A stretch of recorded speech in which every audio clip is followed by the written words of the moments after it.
मन जो है ज्ञान का स्थान है। और जब ये स्थान समस्त ज्ञान से रिक्त होकर यानी खाली होकर शून्य होता है, हमने जीवन में जो देखा है सुना है, जब छूट जाता है, तब उस स्थिति में जो अज्ञान सामने आता है वही तो सत्य को जन्म देने में समर्थ होता है। क्योंकि जब तक मुझे असत्य की बातें मेरे अंतर में हैं, तब तक सत्य आ ही नहीं सकता। जब मेरे अंतर में से जो संसार रूपी असत्य जो भी है हमारे जीवन में, जानकारियाँ या जैसे भी हम जीवन जी रहे हैं, सब बातें हमारे अंदर हैं, तब तक सत्य आ ही नहीं सकता। लेकिन ये कार्य बहुत कठिन है कि मेरे अंदर से सारी ये सब बातें निकल जाएं। मुझे संसार का जो भी ज्ञान है, जो भी जानकारियाँ हैं, ये निकल जाएं, आसान नहीं है।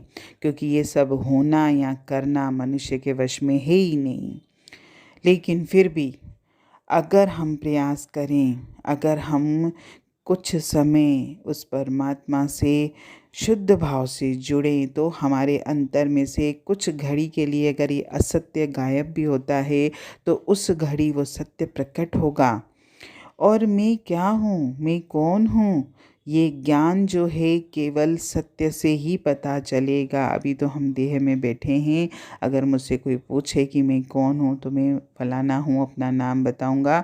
मैं क्या हूँ, मैं यही बताऊँगा, लेकिन मेरी ये पहचान नहीं है।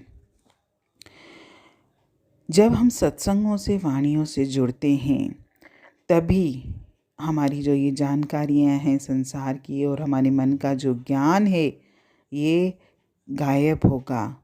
और गायब होकर जो चीज़ मतलब मेरे सामने आएगी, जो अज्ञानता मेरे सामने आएगी, क्योंकि ज्ञान अगर गायब हो गया तो उसकी जगह अज्ञान ही आएगा। क्योंकि ज्ञान और अज्ञान तो एक साथ रहते नहीं हैं। जहाँ आप अज्ञानी हो तो ज्ञान नहीं होगा, और जहाँ ज्ञान आएगा तो आपका अज्ञान अपने आप चला जाएगा। तो जिस समय मेरा ज्ञान चला जाता है और मेरा अज्ञान सामने आता है, तभी तो सत्य का जन्म होता है। इसीलिए हमें बार बार परमात्मा से ये प्रार्थना करनी है कि हे परमात्मा, मेरे सारे कर्म आपके सिमरन और ध्यान के साथ होवें। मेरे मन को खींचकर आप अपने पास रखें।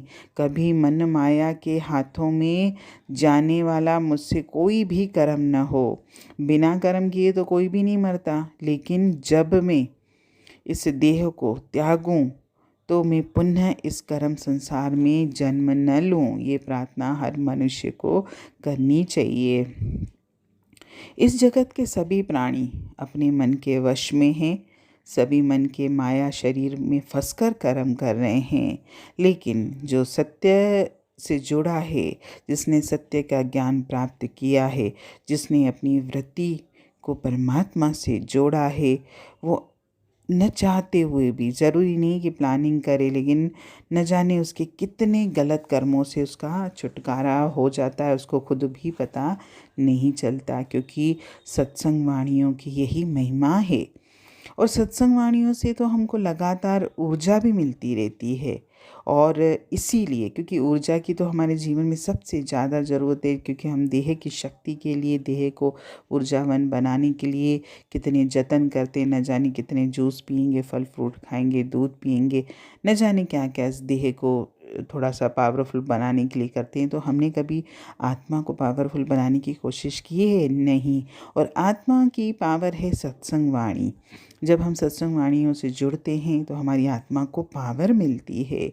इसीलिए कहा जाता है, संसार के सारे कार्य भी छोड़कर तुझे सत्संग आना है। और सत्संग इसीलिए ज़रूरी माना जाता है।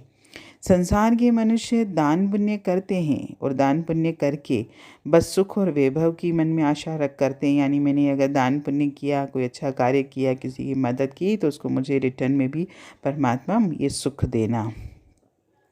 तो ये चीज़ तो आपको और परमात्मा से दूर करती है।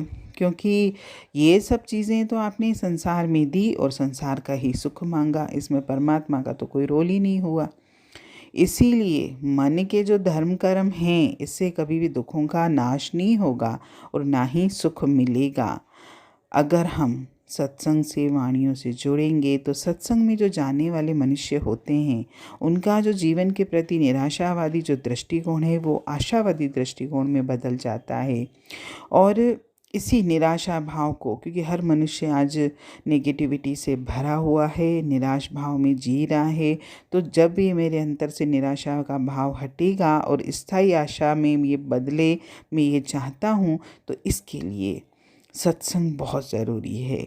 यदि मनुष्य मन से उत्पन्न होने वाली इच्छाओं, कामनाओं और धन की तृष्णा को छोड़कर सुखी होना चाहता है तो सबसे पहले उसे नाम रूपी धन जोड़ना पड़ेगा। और मुक्ति के लिए इस अमूल्य मानव देह के नष्ट होने से पहले तुझे ये कार्य करना पड़ेगा, तभी तुझे मुक्ति मिलेगी। और हमको सत्संग वाणियों से ये ज्ञान भी होता है कि हम किस प्रकार के कर्म करें और किस प्रकार के कर्म करने से ही मैं परमात्मा को प्राप्त कर पाऊंगा और मेरी भक्ति सफल होगी। सभी संत, महात्मा, ज्ञानी जो भी हैं ईश्वर से जुड़े हुए, सबका एक ही उद्देश्य होता है कि हम इस जन्म मरण के चक्र से मुक्त हो जाएं, और मुक्ति का साधन केवल सत्संग ही है। हरि ओम।